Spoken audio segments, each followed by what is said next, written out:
เป็นอะไรจะกลับแล้วสวัสดีท่านผู้การนะครับเราได้เจอกันว่าหลายคนที่คงจะดูเรื่องวันวันปีใหม่เลยแล้ววันนี้เราเจอกันนะครับหลังจากวันปีใหม่ไปแล้วขอให้ต้องสุขภาพไปแล้วเราด้วยไม่มองตรงไหนมากเลยนะที่เราระวังนะไม่มากเลยเพราะเขาไม่ได้มีของจริงเลยนะไม่มีมีถามอะไรกลับบ้านแล้วข้อสอบถึงข้อแข็งแรงใช่ปีใหม่นะครับใครยังหาใครไม่ได้ก็วิ่งนะนี่นะปีใหม่นะหนาวด้วยหาไม่ได้นะวิ่งหน่อยนะครับเพราะว่าตอนนี้โดนแดดจริงเหรอ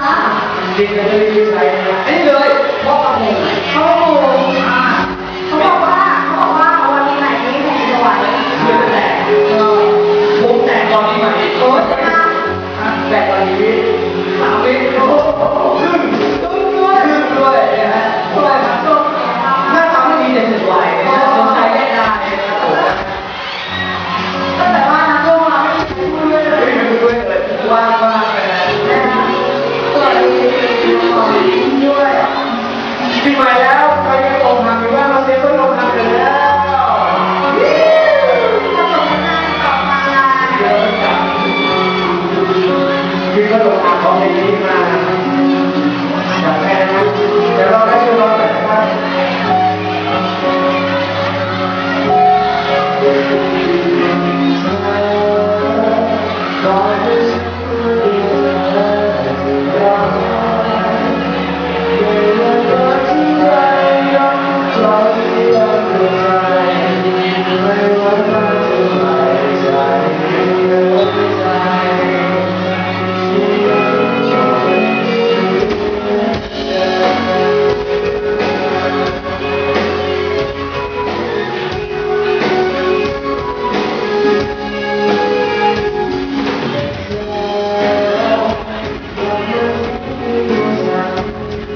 ไม่กิน